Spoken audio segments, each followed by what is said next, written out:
Astro సిండికేట్లో మీ personal and business promotions కోసం కింది నెంబర్కు కాంటాక్ట్ చేయండి.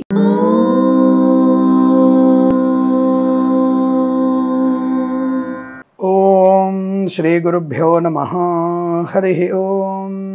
ఆపదామపహర్తారం దాతారం సర్వసంపదాం లోకాభిరామం శ్రీరామం భూయో భూయో నమామ్యహం.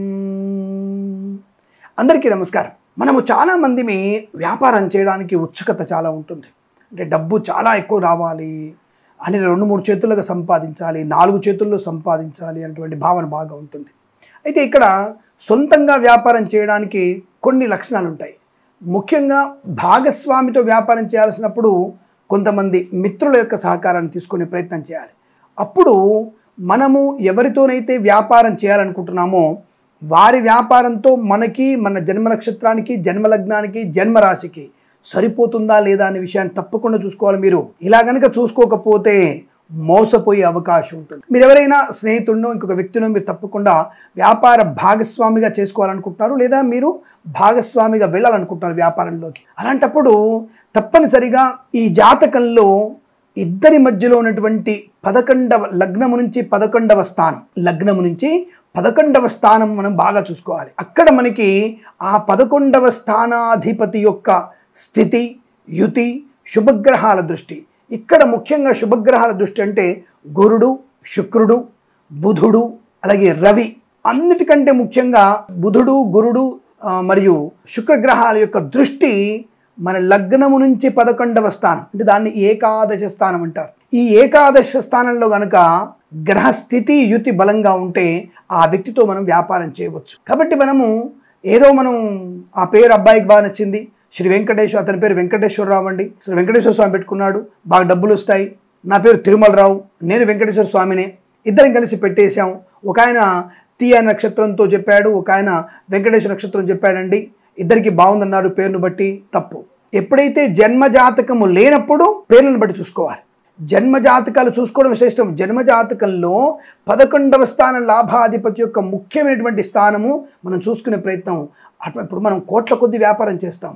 అలా కోట్ల కొలది వ్యాపారం చేస్తున్నప్పుడు ఇలా కనుక మన జాతకం చూసుకోకుండా వ్యాపారం చేస్తే అనేక నష్టాలు పొందుకునే అవకాశాలు ఎక్కువగా ఉంటాయి. కాబట్టి ఆయా జాతకాల పరిశీలనలో ఈ లగ్నము నుంచి 11వ స్థానం, మన లగ్నం నుంచి 11వ స్థానాధిపతి, అంటే మనకు వ్యాపార భాగస్వామి యొక్క లగ్నం నుండి లాభాధిపతి, ఈ 2 గ్రహాల యొక్క ప్రభావం ఎలా ఉంది, ఇలా అనేక రకాల మనం చూసుకోవాలి. అలాంటప్పుడు మనకి లాభాలు పొందుకునే అవకాశం.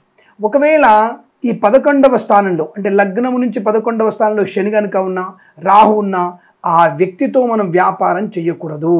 లగ్నములో రవి, రాహు, కుజరాహులు, అలాగే శుక్రరాహులు కలిసిన్న వారితో వ్యాపారము చెయ్యకూడదు.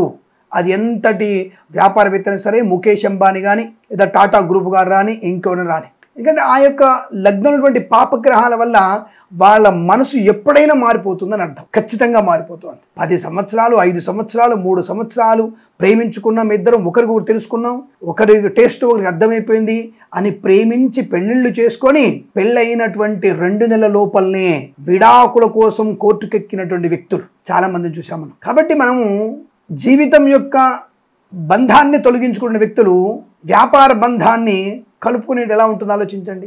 కాబట్టి ఈ జన్మలగ్నంలోనూ పాపగ్రహాలు, ముఖ్యంగా రాహుతో కంజంక్షన్ అటువంటి గ్రహాల వల్ల ప్రమాదం. జన్మలగ్నాత్తు ఏకాదశ స్థానంలో రాహు, శని గ్రహాలు ఉంటే మాత్రం వారితో కూడా ఎట్టి పరిస్థితుల్లో మనం వ్యాపారం చెయ్యకూడదు. అది ఏ జాతకులైనా సరే వారు సొంతంగా వ్యాపారం చేసుకోవచ్చు, సొంతంగా వ్యాపారం విడుదల ఉంటుంది. కాబట్టి మనము ఇలా జాతకాలు చూసుకోకుండా ఏదో బాగా నచ్చాడండి చేసేసుకున్నాం, ఇద్దరం కన్స్ట్రక్షన్ స్టార్ట్ చేసామండి, ఇద్దరం ఇంజనీరింగ్ చేసాం, ఇద్దరం ఈ యొక్క స్టార్టప్ స్టార్ట్ చేసాం అనే భావన ఎక్కువగా ఉంటుంది. కుదరదు. సొంత అన్నదమ్ములు అయితే మాత్రం కొంతవరకు మనకి ఇబ్బందికరంగా ఉండదు. ఎందుకు? లగ్నంలో శుభగ్రహము, ఏకాదశంలో ఏదైనా శుభగ్రహం ఉన్నా లేకపోయినా తప్పకుండా పెద్దవాళ్ళ యొక్క బంధంతో ఉంటారు. కాబట్టి ఒకవేళ ఒక 50% వరకు యాక్సెప్ట్ చేయొచ్చు. కానీ మన సొంత సోదరులు కాకుండా కజిన్స్ కూడా మనకి జన్మజాతకాన్ని ఏకాదశ స్థానం చూసుకోవాలి. మన కజిన్స్, పిన్నాన, పెద్దనాన్న, పిన్నమ్మ, పెద్దమ్మ పిల్లలైనా సరే వారితో వ్యాపారం చేయాలంటే వారి జన్మజాతకము, లగ్నము, ఏకాదశ స్థానము తప్పకుండా, స్థానాలు తప్పకుండా చూసుకొని వ్యాపారం కనుక చేస్తేనే లాభకరంగా ఉంటుంది, గుర్తుపెట్టుకోండి. లేదా అనేక నష్టాలు పొందుకునే అవకాశాలు ఖచ్చితంగా ఉంటాయి. ఆ వ్యాపారం నష్టాన్ని పొందుకోవడం ఖాయం. అటువంటి వ్యక్తులతో వ్యాపారం చేయకూడదు. కాబట్టి జన్మ లగ్నము, జన్మ ఏకాదశ స్థానము చూసుకునే ప్రయత్నాన్ని చేయండి. తప్పకుండా జాతకాలు పరిశీలింపజేసుకొని అత్యున్నత వ్యాపార వృద్ధి, ఐశ్వర్యాన్ని పొందాలని కోరుకుంటూ సర్వేజన సుఖినో భవంతు. ప్రేమతో మీ కిరణ్ శర్మ.